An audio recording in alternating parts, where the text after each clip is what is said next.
Students, मैं मनीषा तोमर आज आपके साथ डिस्कस करूंगी आईसीएसई पेपर 2016 केमिस्ट्री का। डियर स्टूडेंट, आपका पेपर आज भी 2 आवर्स का होता है और 15 मिनट्स रीडिंग टाइम होता है, लेकिन 2022-23 में आपका पैटर्न चेंज हो रहा है और ये पैटर्न ओल्ड है। लेकिन यहाँ से कुछ इंपॉर्टेंट क्वेश्चन जो अभी आपके सिलेबस में है, क्योंकि कुछ पार्ट डिलीट हो गया था आफ्टर कोविड, तो वो क्वेश्चन मैं फिल्टर करके उनको सोल्यूशन डिस्कस करूँगी उनका सभी का। आप लोग ध्यान से देखें, इस वीडियो को एंड तक देखें, और जो क्वेश्चन मैं स्किप करा रही हूँ उनको आपको करने की नीड नहीं है, because they are out of syllabus. जैसे यहाँ पे अभी पैटर्न चेंज हो गया है, अभी मैं पूरा ओल्ड पैटर्न को एज इट बता रही हूँ। न्यू पैटर्न के लिए ऑलरेडी मैंने अपना सैम्पल पेपर अपलोड कर रखा है, आप देख लीजिएगा स्पेसिमेन पेपर की कैसे इस बार का पैटर्न है। जैसे यहाँ पे फिल इन द ब्लैंक में आपको ब्रैकेट के अंदर कुछ ऑप्शंस गिवन हैं आपके लिए, और आपको उसमें से ही क्वेश्चंस करने हैं। तो आपको सबसे पहले दे रखा है क्वेश्चन, जिसमें आपको दिया हुआ है यहाँ पे, जैसे पहला ही क्वेश्चन है जिसमें metals are good oxidizing agents और reducing agent because they are electron acceptors और डोनर्स। तो to fill in the blanks हैं, और उसके साथ साथ आपको ब्रैकेट में वर्ड्स दे रखे हैं। तो क्लास ऑक्सीडाइजिंग एजेंट्स वो एजेंट्स होते हैं, तो स्टूडेंट्स ऑक्सीडाइजिंग एजेंट्स वो होते हैं जो जिनका खुद का क्या हो रहा होता है, रिडक्शन हो रहा होता है, और दूसरों को वो ऑक्सीडाइज कर रहे होते हैं।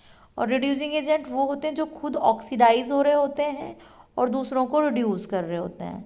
तो यहाँ पे मेटल्स की टेंडेंसी होती है इलेक्ट्रॉन लूज करना, और लॉस ऑफ इलेक्ट्रॉन कहलाता है ऑक्सीडेशन।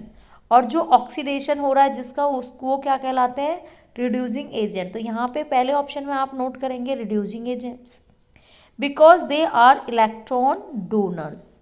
ये क्या होते हैं, इलेक्ट्रॉन डोनर्स होते हैं, इनकी टेंडेंसी इलेक्ट्रॉन डोनेट करने की होती है।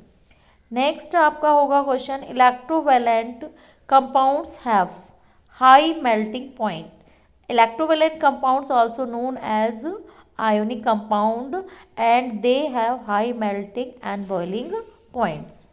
Higher the pH value of a solution, the more is the alkaline character.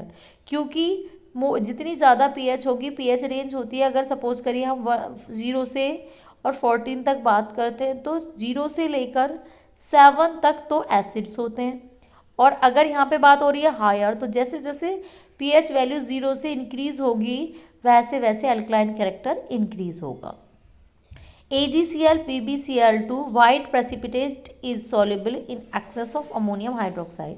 तो यहाँ पे AgCl का प्रेसिपिटेट सॉल्युबल होता है excess of ammonium hydroxide. Conversion of ethene to ethane is an example of hydrogenation. किसका एग्जाम्पल होता है, hydrogen, hydration का नहीं होता है, हाइड्रेशन होता है रिएक्शन विथ वाटर। और यहाँ पे ईथीन से आप इसकी रिएक्शन देखेंगे इस ऑप्शन की, फिफ्थ वाले की, कि जब आप ईथीन को CH2 डबल बॉन्ड CH2 की reaction, CH2 double bond CH2 की रिएक्शन हाइड्रोजन से करते हैं, हाइड्रोजन गैस से, तो ये पाई बॉन्ड जो कि अनस्टेबल बॉन्ड होता है ये ब्रेक हो जाता है, और दोनों कार्बन से एक एक हाइड्रोजन ऐड होकर क्या बनाता है, ईथेन बनाता है। तो ये क्या है, ईथेन। तो conversion of ethene to ethane, जहाँ पे हाइड्रोजीनेशन हो रहा है, इस यहाँ पे निकिल या प्लेटिनम या पैलेडियम टाइप के कैटलिस्ट यूज़ होते हैं। इस प्रोसेस को कहते हैं हम हाइड्रोजीनेशन। तो यहाँ पे ये कुछ MCQs मैंने, फिल इन द ब्लैंक्स मैंने डिस्कस किए हैं।